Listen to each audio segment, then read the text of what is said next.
Alors, si vous êtes dans Hébreux chapitre 5, vous pouvez garder quelque chose dedans. On va relire des versets 5 à 9. Donc, Hébreux chapitre 5, versets 5 à 9. Le titre du message aujourd'hui, c'est l'auteur du salut éternel. Et on retrouve ça dans ces versets. Je vais relire. Il est dit, de même aussi Christ ne s'est pas glorifié lui-même pour être fait un grand prêtre, mais celui qui lui a dit, tu es mon fils, aujourd'hui je t'ai engendré. Comme il dit aussi à un autre endroit, tu es un prêtre pour toujours, suivant l'ordre de Melchizedek, qui durant les jours de sa chair, lorsqu'il offrit des prières et des supplications avec cris forts et larmes à celui qui était capable de le sauver de la mort, et a été entendu en ce qu'il craignait, bien qu'il fût un fils, cependant il apprit l'obéissance par les choses qu'il souffrit, et ayant été rendu parfait, donc notez ce qu'il est dit, il est devenu l'auteur du salut éternel à tous ceux qui lui obéissent. Et donc le titre du message aujourd'hui, c'est l'auteur du salut éternel. Et donc bien sûr, aujourd'hui on célèbre Pâques, et donc qu'est-ce qu'on célèbre à Pâques?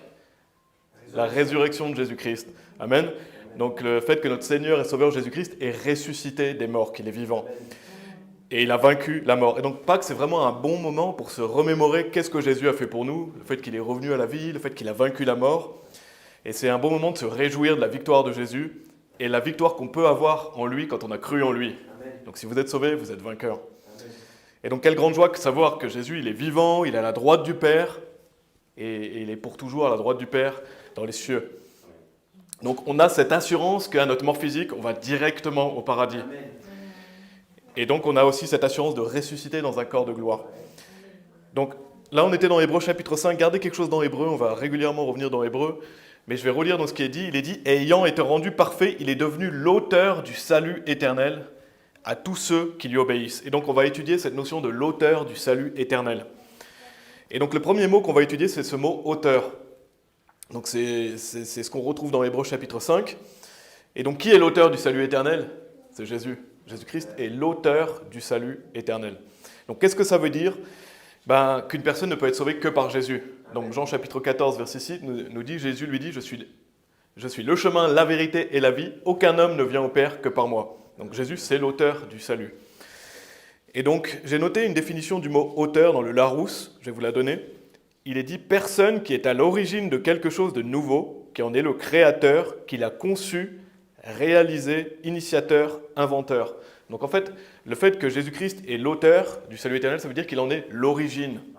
Il est l'origine du salut éternel, il a réalisé l'œuvre rédemptrice, et donc c'est lui qui l'a accompli. Donc quand on dit l'auteur du salut éternel, c'est le fait que Jésus-Christ est le salut, c'est lui le salut. Et Jésus, bien sûr, la Bible nous dit qu'il est aussi la vie éternelle. Dans 1 Jean chapitre 5, à la fin du verset 20, il est dit « c'est lui le vrai Dieu et la vie éternelle ». Donc Jésus-Christ, c'est lui la vie éternelle. Donc ce mot « auteur », vous pouvez aller dans Hébreux chapitre 9 si vous voulez. Hébreux chapitre 9, ce mot « auteur » veut dire que Jésus-Christ est l'origine. C'est l'origine du salut, et bien sûr Jésus-Christ c'est le créateur. Et on va le revoir un peu plus loin. Mais on va lire Hébreux chapitre 9, verset 10. Il est dit « ni par le sang des chèvres et des veaux, mais par son propre sang, il est entré une seule fois dans le Saint-Lieu, ayant obtenu la rédemption éternelle pour nous. » Donc non seulement Jésus-Christ c'est l'auteur du salut éternel, mais la Bible dit aussi qu'il a obtenu la rédemption éternelle pour nous. Et donc ça montre aussi qu'il est l'auteur. S'il a obtenu cette rédemption éternelle, c'est parce qu'il en est l'auteur. Donc il a vaincu pour obtenir le salut pour nous. En fait, c'est l'origine du salut. Et on va revenir aussi un peu plus loin dans Hébreux chapitre 9. Donc c'est intéressant aussi, je ne sais pas si vous saviez, mais dans la King James, en anglais, il y a 3 fois le mot « auteur ». On le retrouve seulement 3 fois dans la Bible, à 3 reprises. Donc on l'a vu dans Hébreux chapitre 5, verset 9. Vous pouvez aller maintenant dans Hébreux chapitre 12, si vous voulez. Hébreux chapitre 12, donc l'auteur du salut éternel. Une deuxième fois où on a le mot « auteur » qu'on retrouve dans Hébreux, donc ça veut dire qu'il est 2 fois dans le livre d'Hébreux. Hébreux chapitre 12, verset 2. « Regardant à Jésus, l'auteur et le finisseur de notre foi, qui pour la joie qui était placée devant lui, a enduré la croix, méprisant la honte, et s'est assis à la main droite du trône de Dieu. » Donc là, on retrouve cette notion d'auteur. Et 1 Corinthiens chapitre 14, verset 33, je vais seulement vous le lire. Il nous dit « Car Dieu n'est pas l'auteur de la confusion, mais de la paix, comme dans toutes les églises des saints. » Donc là, c'est les 3 fois où on retrouve le mot « auteur » dans la Bible.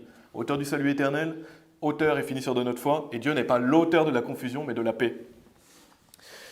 Et c'est intéressant parce que l'auteur du salut éternel, donc on voit que Jésus-Christ, c'est un salut éternel et donc il est le salut. L'auteur de notre foi, ça montre aussi que c'est lui le salut. Et Dieu n'est pas l'auteur de la confusion, mais de la paix. Le mot paix aussi, ça fait penser à quoi? Au fait qu'on est réconcilié avec Dieu. Donc quand on relie ces trois mots auteur, on a le salut en fait. Le salut éternel, on a l'auteur et finisseur de notre foi, et on a le fait qu'il n'est pas l'auteur de la confusion, mais de la paix. Donc ces trois choses regroupées en une, ça montre que Jésus-Christ est le salut, c'est l'auteur. Et c'est les trois seules fois où on retrouve ce mot auteur. Donc c'est vraiment intéressant. Et en plus, Dieu nous dit le salut éternel.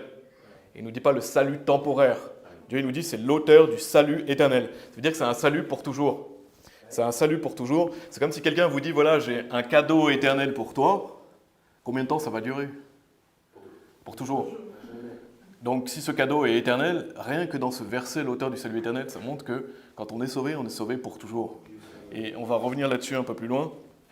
Mais ce verset, on peut pas l'interpréter autrement. S'il est l'auteur du salut éternel, on ne peut pas interpréter autrement. Donc ce cadeau éternel que Dieu nous donne, c'est la vie éternelle, et c'est son Fils qui nous a donné.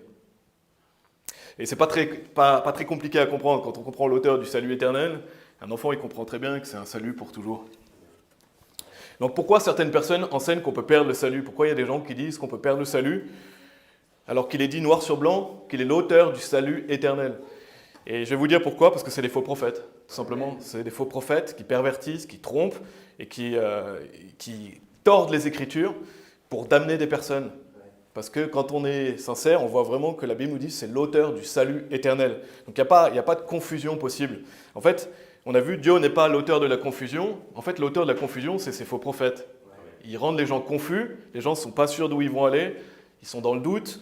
Et Dieu n'est pas l'auteur de la confusion pour le salut, mais de la paix. Dieu, il veut qu'on soit en paix, il veut qu'on sache qu'on va aller au paradis. Et de même, on a vu donc Jésus, c'est l'auteur et le finisseur de notre foi. Ça prouve aussi, une fois sauvé, toujours sauvé, parce que Jésus-Christ, il est l'auteur de la foi, c'est aussi le finisseur. Donc ça veut dire qu'il va finir, c'est pas à nous de finir, c'est lui qui finit. Et ça veut dire qu'un chrétien ne peut jamais arrêter de croire en Jésus-Christ. Donc ça, c'était vraiment ce mot auteur. Maintenant, on va voir comment il est devenu l'auteur et comment il a obtenu cette rédemption éternelle pour nous. Vous pouvez aller dans 1 Corinthiens chapitre 15, si vous voulez bien.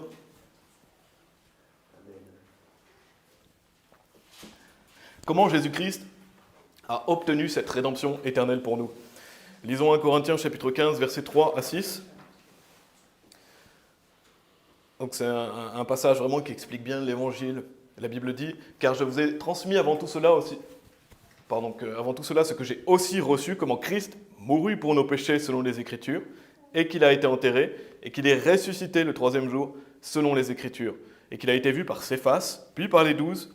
Après cela, il a été vu par plus de 500 frères en même temps, dont la plupart sont vivants jusqu'à présent, mais quelques-uns se sont endormis. » Et ici, on a vraiment la description de l'évangile, la mort, l'ensevelissement, la résurrection de Jésus-Christ, et donc le fait que Jésus est mort pour nos péchés. Je vous rappelle aussi 2 Corinthiens chapitre 5, verset 21. La Bible dit « Car il a fait être péché pour nous, celui qui n'a connu aucun péché, afin que nous puissions être faits la droiture de Dieu en lui. » Donc ça, c'est le premier point. Comment Jésus-Christ est devenu l'auteur, comment il a obtenu cette rédemption éternelle pour nous. C'est que Jésus-Christ, c'est Dieu manifesté dans la chair, qui a mené une vie parfaite et qui est venu mourir pour nos péchés. Donc il s'est sacrifié pour nous. Et Dieu, en se faisant homme, en la personne du Fils, il est venu porter notre condamnation lorsqu'il est mort sur la croix. Il est venu mourir pour nos péchés et donc il est notre grand prêtre éternel. Et on va voir ça dans plusieurs passages dans le livre d'Hébreux. Donc retournez dans Hébreux chapitre 5 si vous voulez bien. Hébreux chapitre 5. Mais pour faire un bref résumé de Hébreux, Paul il écrit aux Hébreux, donc c'était un épître qui était directement pour les Hébreux. Bien sûr ça s'adresse à tout le monde aussi. Mais il s'adressait aux Hébreux et notamment le temple allait être détruit. Donc par la suite le temple allait être détruit. Et l'ancienne alliance allait disparaître et donc il allait avoir cette nouvelle alliance, cette meilleure alliance, ce Nouveau Testament. Et donc malgré le fait que Jésus-Christ est mort sur la croix, qu'il est ressuscité, les Hébreux avaient tendance à rester à côté du temple, ils avaient tendance à vouloir continuer dans les sacrifices, dans l'ordre du temple. Et donc Paul clarifie ces choses-là, il clarifie beaucoup de choses aussi de l'Ancien Testament. C'est vraiment un magnifique livre, Hébreux, il y a beaucoup de détails. Et Paul vraiment explique aux Hébreux que Christ est notre grand prêtre. Ça c'est un bref résumé bien sûr. Mais Paul clarifie aux Hébreux qu'est-ce que Jésus-Christ a fait pour nous et clarifie certaines choses de l'Ancien Testament. Donc si vous êtes dans Hébreux 5, je vais simplement vous relire un verset, allez dans Hébreux chapitre 7, juste un peu plus loin. Je vais juste vous relire dans Hébreux 5, la Bible dit « Tu es un prêtre pour toujours, suivant l'ordre de Melchizedek ».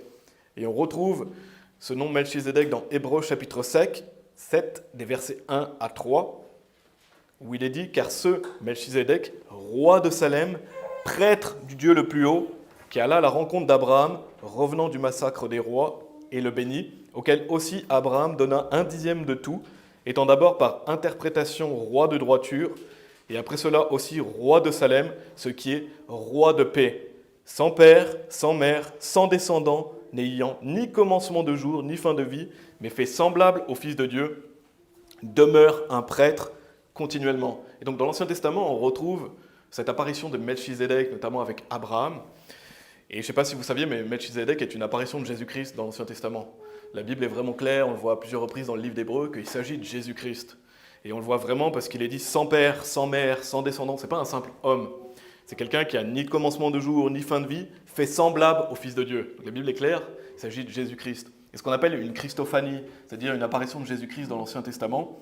Et Jésus-Christ est apparu à plusieurs reprises dans l'Ancien Testament. Donc il est apparu, il est ce roi de Salem, ce roi de paix. Pourquoi ? Parce que Jésus-Christ est le Fils éternel de Dieu. Jésus-Christ n'a pas commencé d'être Fils de Dieu quand il s'est incarné. Il a toujours été le Fils de Dieu. Il a toujours été le Fils de Dieu, il sera toujours le Fils de Dieu. La Bible dit, au commencement était la parole, et la parole était avec Dieu, et la parole était Dieu. Celui-ci était au commencement avec Dieu. Toutes choses ont été faites par lui, et sans lui, aucune chose n'a été faite de ce qui a été fait. Donc Jésus-Christ est Dieu. C'est le Créateur, rien n'a été fait sans lui. Et donc il était avec Dieu, donc il était avec le Père, et il était Dieu. Donc pourquoi ? Parce qu'on croit en la Trinité. Si vous voulez aller dans Jean chapitre 17, et gardez quelque chose dans Hébreux, la Bible montre que Jésus-Christ était avec le Père, et que Jésus-Christ est Dieu. Donc ce qu'on appelle la Trinité, le Père, le Fils et le Saint-Esprit, ce qui fait 3 personnes. Jésus-Christ n'est pas le Père, ce sont 2 personnes distinctes. Et donc Jésus-Christ est le Fils éternel de Dieu. Et on voit dans Jean chapitre 17, si vous y êtes, on va lire le verset 5. Il est dit, et maintenant, donc Jésus-Christ prie au Père et dit, et maintenant, ô Père, glorifie-moi avec toi-même de la gloire que j'avais avec toi avant que le monde fût. Donc il dit au Père, glorifie-moi de la gloire que j'avais avec toi avant que le monde fût. Pourquoi ? Parce que Jésus-Christ, avant de s'incarner, existait déjà. Il était en la personne du Fils de Dieu. Et c'est simple à comprendre, Dieu est trinitaire. 3 personnes, un seul Dieu. Donc pour revenir à Hébreux, dans Hébreux chapitre 7, il est roi de Salem, ce qui est roi de paix, sans père, sans mère, sans descendant, etc., comme on a vu, donc qui montre que c'est Jésus-Christ. Et il est dit, demeure un prêtre continuellement. Donc Melchizedek, on voit vraiment que c'est l'apparition de Jésus-Christ, comme je l'ai dit, et il demeure un prêtre continuellement. Et un chapitre plus loin, Hébreux chapitre 8, je ne vais pas lire tout Hébreux, parce que ce serait trop long, je vais dans quelques versets de Hébreux. Hébreux chapitre 8, on va lire le verset 1.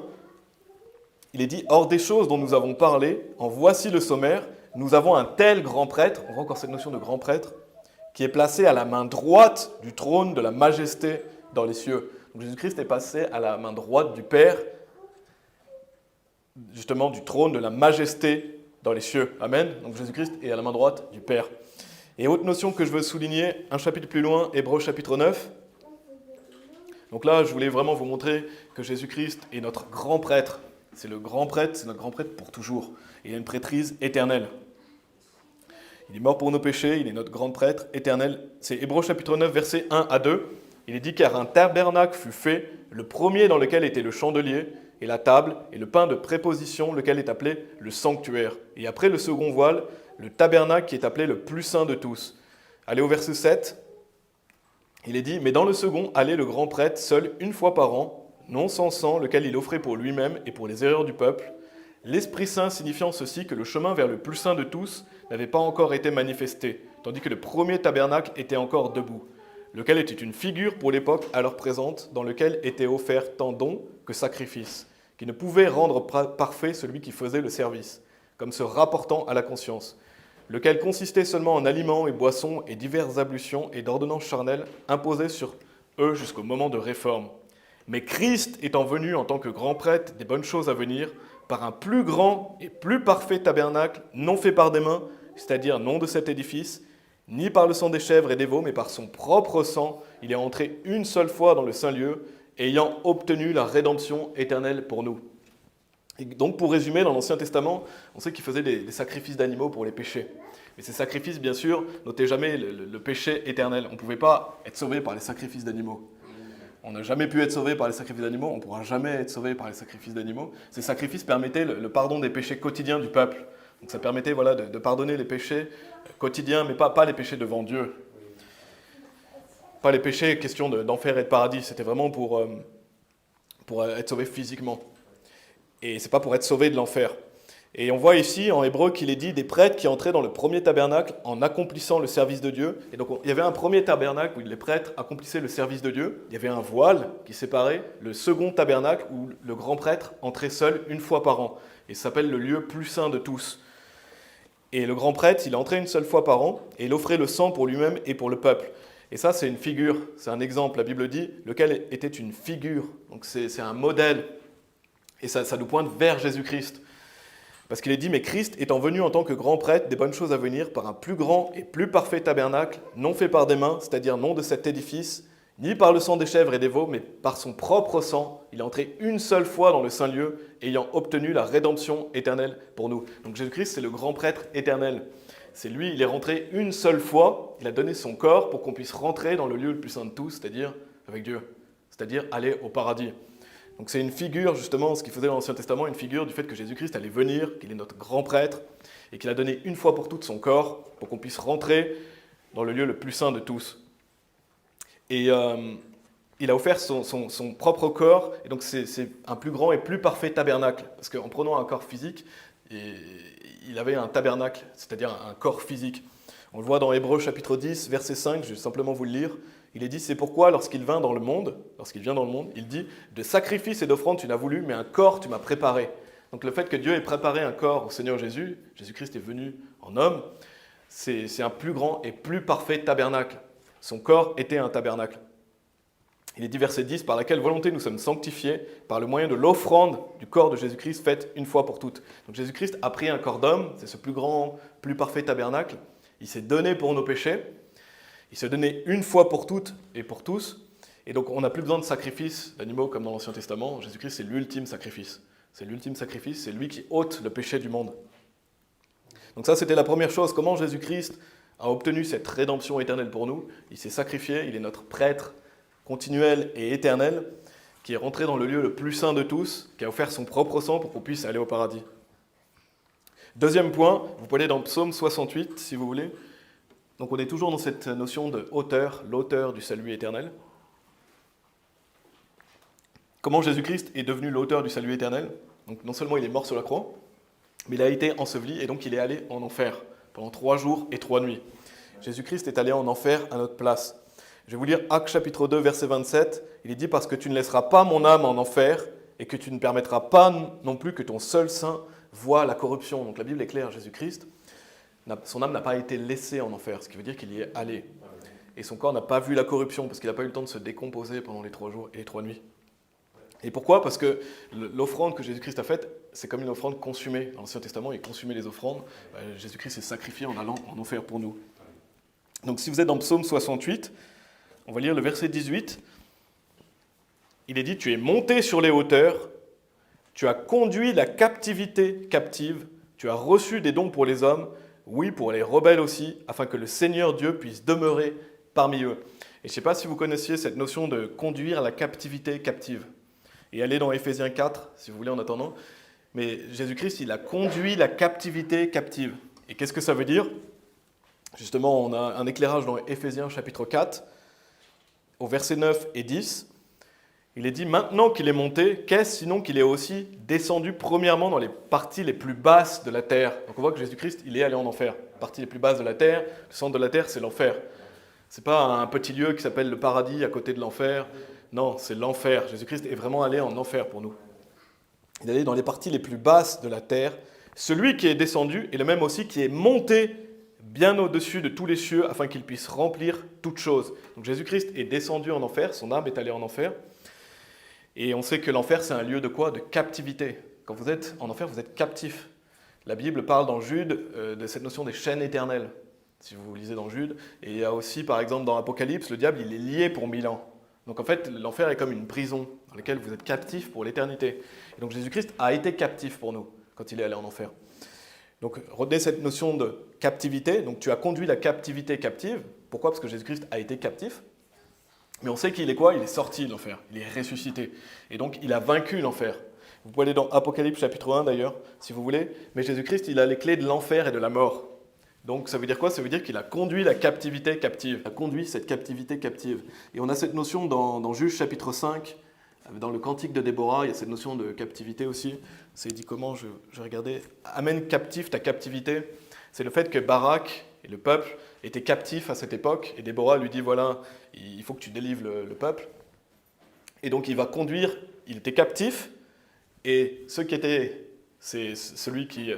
détenaient, il les a amenés en captivité. Donc en fait, il a conduit la captivité captive. C'est ça que Jésus-Christ a fait. Il était captif en enfer, il a vaincu l'enfer, maintenant c'est lui qui a les clés de l'enfer et de la mort. Et ça, cette notion de conduire la captivité captive. Et c'est vraiment intéressant cette notion, je trouve ça magnifique. C'est pour que Jésus-Christ, il a vaincu et il maintient maintenant cette captivité captive. Donc c'est le fait qu'il a vaincu la mort et l'enfer. On le voit dans Apocalypse chapitre 1. Au verset 18, « Je suis celui qui vit et qui était mort, et voici, je suis vivant à toujours.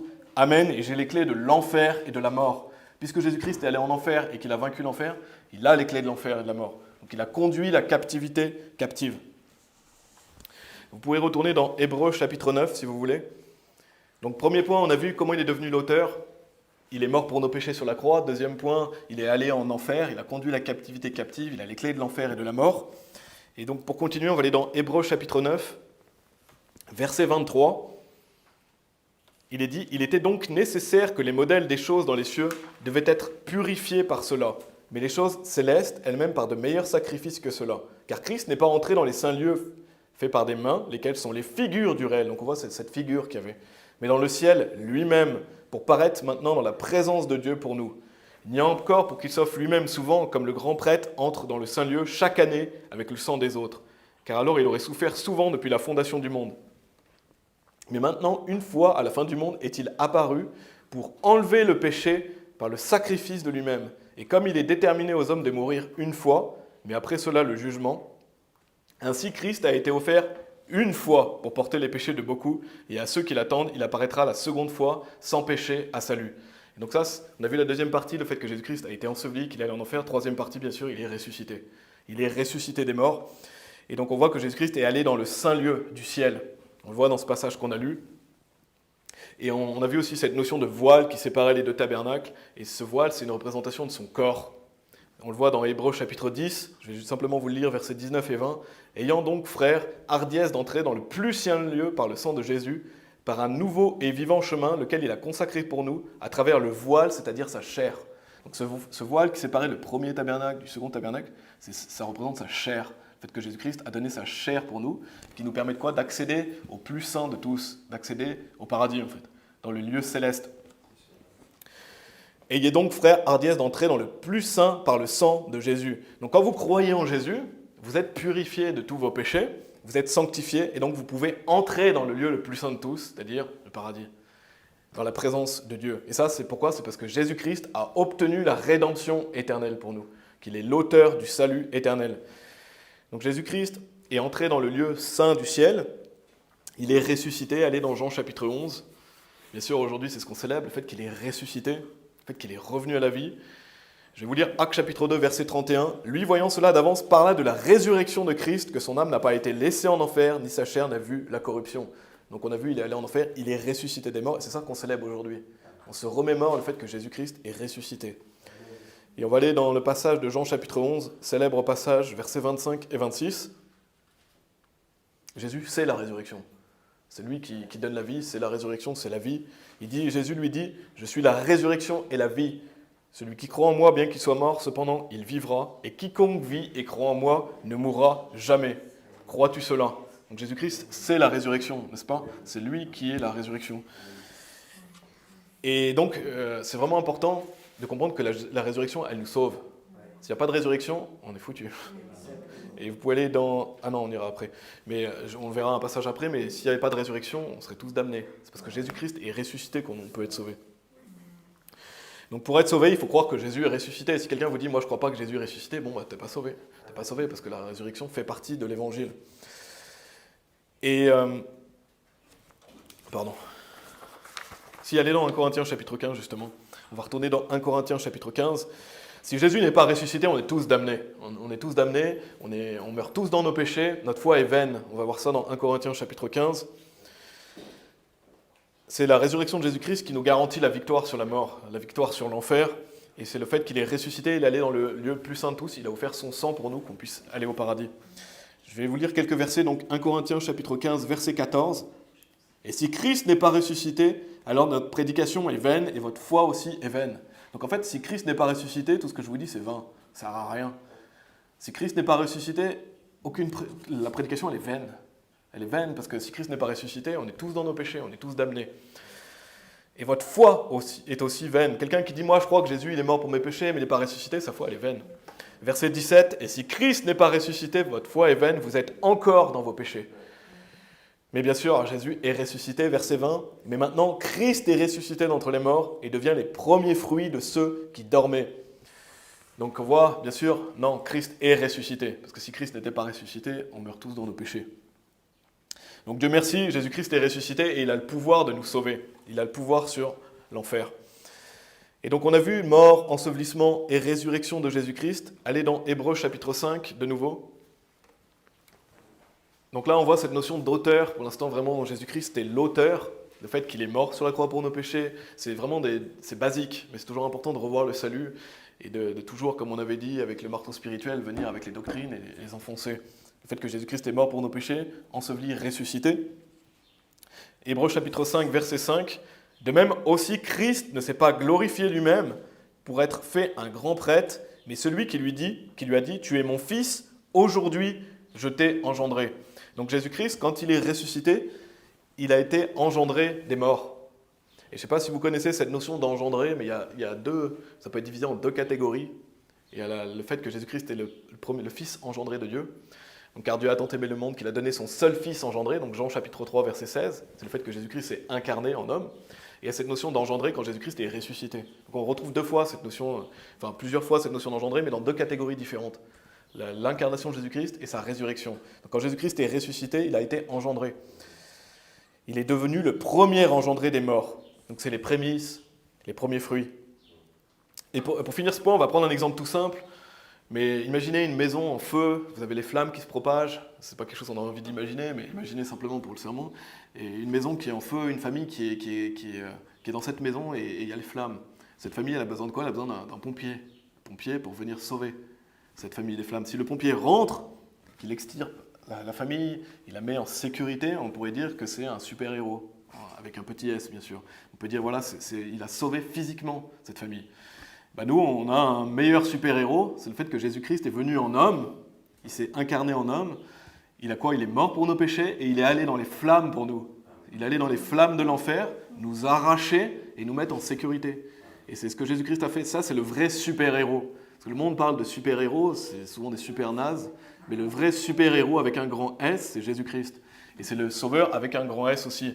Et on peut s'imaginer cette scène, mais Jésus-Christ, c'est ce qu'il a fait pour nous, il est allé dans les flammes de l'enfer. Et il n'y aura jamais de super-héros meilleur que Jésus-Christ. Il n'y aura jamais personne qui égalera Jésus-Christ. C'est le plus grand super-héros qui ait jamais existé et qui existera jamais. Et c'est lui qu'on célèbre aujourd'hui. Amen. Première chose, donc on a vu l'auteur, maintenant on va voir le salut, l'auteur du salut éternel. Donc je pense que vous savez déjà, j'espère, ce que c'est que le salut. Mais le salut, c'est le fait d'être sauvé de l'enfer. Le fait d'être sauvé de l'enfer. Pourquoi? Parce que la Bible nous dit, tous les menteurs auront leur part dans le lac qui brûle avec le feu et le soufre, qui est la seconde mort. Donc la Bible nous dit, on mérite tous d'aller en enfer. Qui qu'on soit, on mérite d'aller en enfer. Mais c'est là où intervient l'évangile, donc c'est ce qu'on a vu, le fait que Jésus-Christ est l'auteur, sa mort, son ensevelissement et sa résurrection. Maintenant, dans Hébreux chapitre 5, il est dit, ayant été rendu parfait, il est devenu l'auteur du salut éternel à tous ceux qui lui obéissent. Donc maintenant, on va voir comment on bénéficie de ce salut. La Bible dit à tous ceux qui lui obéissent. Donc qu'est-ce que ça veut dire pour vous, tous ceux qui lui obéissent? Est-ce que ça veut dire tous ceux qui gardent ses commandements? Tous ceux qui sont des bons chrétiens, tous ceux qui vont à l'église, tous ceux qui sont baptisés? Est-ce que c'est ça que la Bible dit, tous ceux qui lui obéissent? Non. Vous pouvez aller dans 2 Thessaloniciens chapitre 1. On va voir vraiment qu'est-ce que c'est que l'obéissance pour nous sauver. Est-ce que c'est garder ses commandements? Est-ce que c'est être une bonne personne? Non. Donc allez dans 2 Thessaloniciens chapitre 1, parce que c'est ce que la plupart malheureusement des gens qui disent chrétiens croient. Ils croient que le salut c'est obéir au commandement, le salut c'est aller à l'église, le salut c'est se repentir de ses péchés. Et c'est pour ça qu'ils sont damnés, parce qu'ils n'ont pas obéi à Dieu pour l'évangile. Ils n'ont pas obéi à ce que Dieu a demandé pour eux. Et je vais vous lire Romains chapitre 16, verset 26. Il est dit, mais qui maintenant est rendu manifeste et par les écritures des prophètes, selon le commandement du Dieu sempiternel, a fait connaître à toutes les nations pour l'obéissance de la foi. Donc c'est quoi l'obéissance pour le salut? C'est l'obéissance de la foi. Romains chapitre 10, verset 16 nous dit aussi, mais ils n'ont pas tous obéi à l'évangile, car Ésaïe dit, Seigneur, qui a cru à notre rapport? Donc vous voyez, la Bible ne dit pas, ils n'ont pas tous obéi à l'évangile, car Ésaïe dit, Seigneur, qui a été une bonne personne? Qui est allé à l'église? Non, qui a cru à notre rapport? Donc obéir à l'évangile, c'est croire. C'est croire. Et 2 Thessaloniciens chapitre 1, verset 8, ou si vous y êtes, on va le lire, il est dit, dans un feu flamboyant, prenant vengeance sur ceux qui ne connaissent pas Dieu et qui n'obéissent pas à l'évangile de notre Seigneur Jésus-Christ. Donc la notion d'obéissance dont il est question ici, c'est l'obéissance de la foi, c'est l'obéissance de l'évangile. Donc c'est croire au Seigneur Jésus-Christ et tu seras sauvé et ta maison. Simplement. Je vais vous lire aussi Jean chapitre 5, verset 24. En vérité, je vous dis, celui qui entend ma parole et croit en celui qui m'a envoyé a la vie sempiternelle ou éternelle et ne viendra pas en condamnation mais est passé de la mort à la vie. Donc c'est ça le salut. Le salut, l'obéissance, c'est l'obéissance de tu crois en Jésus-Christ, tu es sauvé. Et il y a beaucoup de gens qui ne veulent pas obéir à ça, malheureusement. Vous allez beau aller voir en disant, voilà, acte 16, 31, crois au Seigneur Jésus-Christ, tu seras sauvé. Non, ça ne suffit pas. Il faut aussi être une bonne personne. Mais vous leur avez donné une chance. Après, c'est entre eux et Dieu. Nous, on leur dit, voilà, obéissez à l'évangile, croyez en Jésus-Christ. S'ils ne veulent pas obéir, c'est leur problème. Mais au moins, on donne une chance aux personnes de connaître cet évangile. Donc le salut, il est par la foi, par la grâce, pas par les œuvres. Tu places ta confiance en Jésus, tu es sauvé. Tu es sauvé, tu es pardonné de tes péchés passés, présents, futurs. La Bible nous dit, Hébreux chapitre 10, verset 17, « Et de leurs péchés et iniquités, je ne me souviendrai plus. » Et ça, c'est au futur. C'est vos péchés futurs aussi qui sont pardonnés. Donc en fait, ceux qui vont en enfer, c'est ceux qui n'ont pas cru, tout simplement. Ceux qui n'ont pas cru. Et Dieu soit loué. Donc Jésus-Christ, c'est l'auteur du salut, mais l'auteur du salut éternel. Et c'est la troisième partie aujourd'hui, c'est ma dernière partie, c'est le fait que le salut est éternel. C'est un salut éternel. On a vu que Jésus-Christ, c'est le roi de Salem, dans Hébreux chapitre 7, le roi de paix. Donc Jésus-Christ, c'est celui qui nous réconcilie au Père par la foi en lui. Quand on croit en Jésus-Christ, on a la paix avec Dieu. On est en paix, on est pardonné de nos péchés. Et donc, si je vous dis que Jésus, c'est l'auteur du salut éternel, est-ce que ça veut dire qu'on peut perdre le salut? Est-ce qu'on peut perdre le salut si on a un salut éternel? La réponse, elle est évidente, on ne peut pas le perdre parce que c'est Jésus-Christ qui est l'auteur du salut éternel. Et vraiment, ces quelques mots, elles prouvent que le salut, il ne peut pas se perdre. Et on l'a vu, Hébreux chapitre 12, verset 2 aussi, Jésus, c'est l'auteur et le finisseur de notre foi. Quand il finit, Jésus-Christ, il finit. Et donc, ça veut dire qu'un chrétien, il ne peut pas arrêter de croire en Jésus. Il ne peut pas arrêter de croire parce que Jésus-Christ, c'est lui qui finit notre foi. C'est lui qui est l'auteur et le finisseur de notre foi. Donc Jésus-Christ va finir ce qu'il a commencé. Ce n'est pas vous-même qui allez finir. Et donc en fait, ceux qui croient perdre le salut, ils ne sont pas sauvés. Quelqu'un qui croit perdre son salut, il n'est pas sauvé. Il n'est pas sauvé parce qu'il n'a pas cru que le salut est éternel. Et ça fait partie du salut. Jésus-Christ, c'est la vie éternelle. Croire en Jésus-Christ, c'est croire qu'il vous sauve pour toujours. Quelqu'un qui croit perdre son salut, il croit être participant de son salut. Il croit être participant de son salut, donc en fait, c'est plus Jésus l'auteur, c'est lui-même.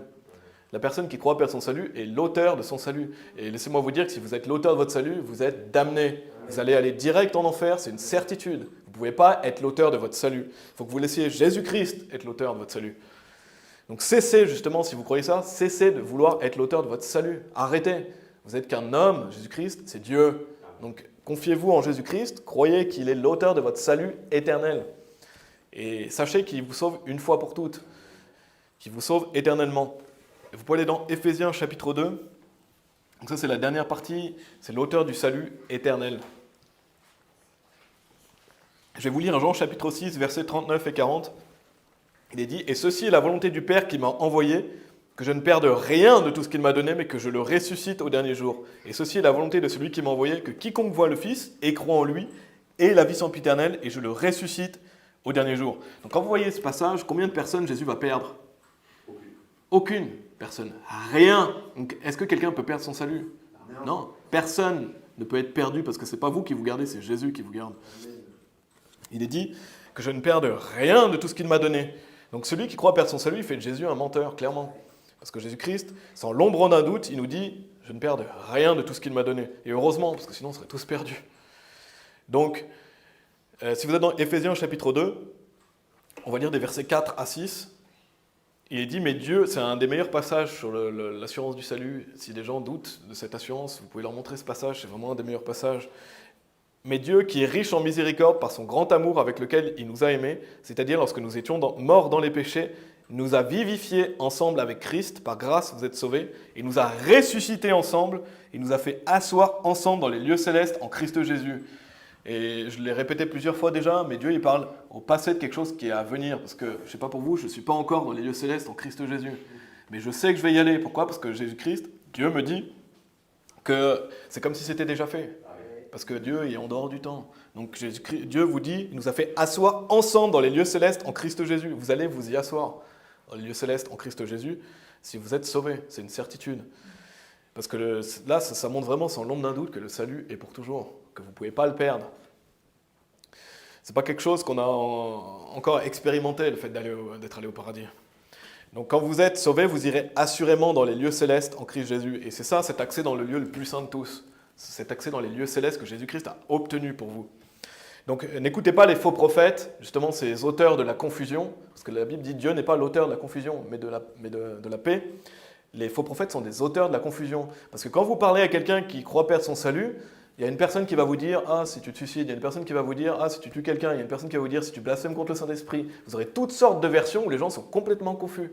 Pour un tel, c'est tel péché qui vous fait perdre le salut. Pour un autre, c'est un autre. Donc on ne sait jamais, c'est la confusion. Dieu, il n'est pas l'auteur de la confusion. Dieu, il est l'auteur de la paix. Et parce qu'en fait, ces gens-là mettent la barre où ils veulent. Ah, moi, je peux perdre mon salut si je fais ceci. Moi, non, c'est si je fais ça. Donc, comme si Dieu était confus, en fait. Que Dieu, on ne savait pas vraiment. Cet auteur de la confusion, c'est pas Dieu, c'est le diable. C'est le diable et c'est ces faux prophètes qui rendent les gens confus. C'est vraiment le diable qui est l'auteur de la confusion pour le salut. Et on le voit parce qu'il met la confusion avec... Vous pouvez aller dans 2 Corinthiens chapitre 11, si vous voulez en attendant. 2 Corinthiens chapitre 11, mais le diable, dès Genèse chapitre 3, il rend Ève confuse. Il la manipule, il lui ment, il la trompe pour la rendre confuse. Est-ce que Dieu a vraiment dit ? Je paraphrase, mais voilà, le diable, il est l'auteur de la confusion dans l'esprit de Ève, comme ces faux prophètes qui sont l'auteur de la confusion dans le cœur des gens. Attention, tu peux perdre ton salut. Il y a même des gens qui vont dire, si tu ne jettes pas ton ancienne musique, tu vas perdre ton salut. Si tu n'arrêtes pas de fumer, tu vas perdre ton salut. C'est n'importe quoi. C'est la confusion. Et c'est intéressant parce que j'ai vu que dans la mythologie égyptienne, Seth, je ne sais pas si vous connaissez Seth, c'est le dieu de la confusion, avec un petit d. Et c'est un démon. C'est clairement un démon. Ce dieu de la confusion, c'est un démon. Et le diable est l'auteur de la confusion pour le salut. Il veut rendre les gens confus. Et il utilise ces faux prophètes pour ça. 2 Corinthiens chapitre 11, verset 3.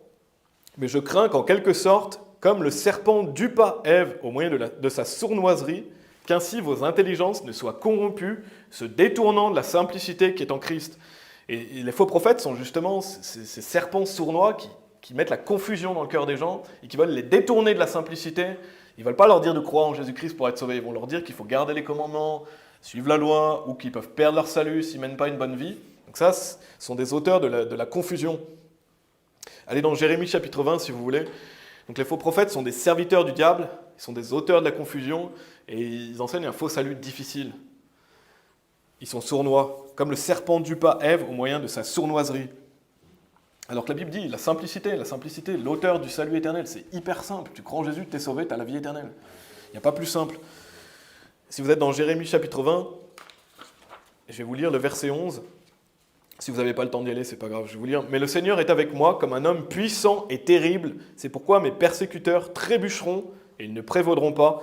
Ils seront fort honteux, car ils ne réussiront pas. Leur confusion éternelle ne sera jamais oubliée. » Donc en fait, laissez-moi vous dire, vous avez deux choix. C'est la confusion éternelle ou c'est la paix éternelle. C'est la rédemption éternelle ou la confusion éternelle. C'est Jésus-Christ ou c'est la confusion éternelle. Et les faux prophètes, ils vous amènent dans cette confusion éternelle. Ils veulent que vous soyez damnés. Mais Jésus-Christ est mort pour vous. Il a les clés de l'enfer et de la mort. Donc soit c'est la rédemption éternelle, soit c'est la confusion éternelle. Donc pour finir ce message, retournez dans Hébreux. Donc on a vu l'auteur, on a vu le salut, on voit que ce salut est éternel. Malheureusement, le livre d'Hébreux, je ne sais pas si vous aviez déjà souligné, mais c'est un des livres les plus utilisés par les faux prophètes pour faire croire qu'on peut perdre le salut. Ils vont utiliser Hébreux chapitre 6, je ne vais pas aller dans les versets parce qu'on n'a pas le temps, mais dans Hébreux chapitre 6 ou Hébreux chapitre 10, ils vont utiliser des versets compliqués pour faire croire qu'on peut perdre son salut. Je ne vais pas expliquer ces versets, ils sont déjà sur la chaîne si vous voulez regarder, mais dans Hébreux, il y a des personnes qui vont utiliser des écritures compliquées pour les tordre, pour faire croire aux gens qu'on peut perdre son salut. Et pourtant, le livre d'Hébreux, c'est un des livres qui enseigne le plus qu'on ne peut pas perdre le salut.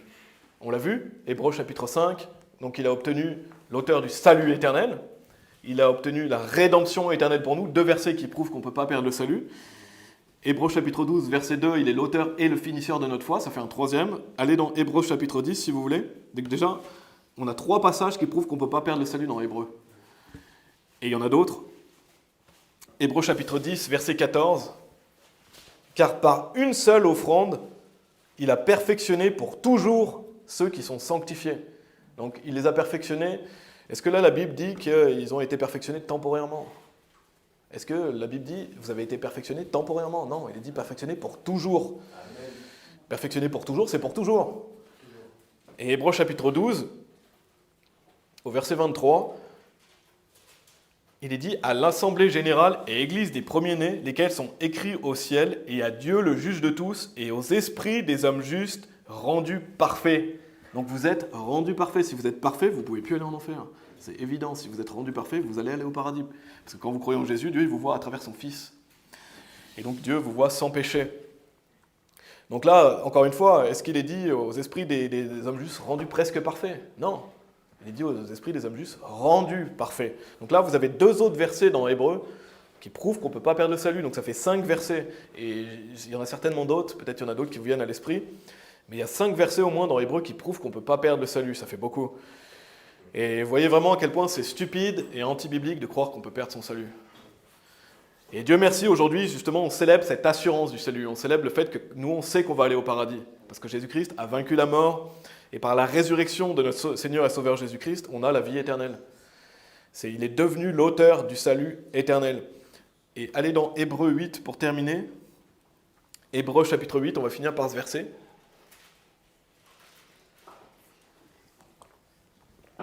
Donc vous voyez que les faux prophètes sont vraiment des auteurs de la confusion. Ils n'offrent pas la paix aux gens, ils offrent la confusion où les gens ne savent pas vraiment où ils vont aller, alors que Jésus-Christ, il ne veut pas cette confusion, il veut la paix. Et Jésus-Christ nous donne du repos. Hébreux chapitre 8, verset 1, il est dit « Hors des choses dont nous avons parlé, en voici le sommaire, nous avons un tel grand prêtre », donc c'est ce qu'on a vu aujourd'hui, Jésus-Christ est notre grand prêtre, suivant l'ordre de Melchizedek, un prêtre éternel, qui est placé à la main droite du trône de la majesté dans les cieux. Et visualisez ça, Jésus-Christ, il est à la main droite du trône de la majesté dans les cieux. Et il vous attend. Donc maintenant, justement, allons prêcher cette vie éternelle, cette simplicité qui est en Christ, et dire aux gens qu'ils n'ont pas besoin d'aller en enfer. Ils n'ont pas à aller en enfer. Le prix a été payé, Jésus-Christ est ressuscité, ils peuvent aller au paradis gratuitement, mais il faut le dire aux gens. Il faut justement les amener à l'obéissance de l'Évangile. Amen. On va prier. Merci Père, vraiment merci de ne pas être l'auteur de la confusion. Merci d'être l'auteur du salut. Merci Seigneur Jésus d'être l'auteur du salut éternel. L'auteur est le finisseur de notre foi, ce qui fait qu'on a une ancre. On sait que Seigneur, tu nous as sauvés éternellement. Et si quelqu'un écoute ce message et ne le sait pas, qu'il puisse le savoir dès aujourd'hui, tu n'es pas un Dieu qui ment, tu es un Dieu qui tient ses promesses. On a confiance en toi Seigneur, on sait qu'on va aller un jour dans les lieux célestes. Merci pour cette joie, cette paix que personne ne peut nous enlever. Et je te prie de nous aider à transmettre cette obéissance de l'Évangile, que les gens puissent croire au Seigneur Jésus-Christ, et puis ne jamais oublier ce que le Seigneur Jésus a fait pour nous, ce que ça lui a coûté, qu'est-ce qu'il a traversé, et c'est vraiment le minimum, sachant qu'on allait aller en enfer, c'est le minimum, Seigneur, sachant qu'on a été sauvés de l'enfer et que tu as traversé toutes ces souffrances pour nous, que de le dire aux autres, Seigneur. Parce que chacun d'entre nous qui sommes sauvés, savons très bien qu'on a dû écouter l'évangile de quelqu'un d'autre. Je te prie de nous utiliser, bénir notre évangélisation, bénir ce merveilleux événement qu'est la Pâque, et que nous puissions glorifier ton Fils au nom de Jésus-Christ. Amen.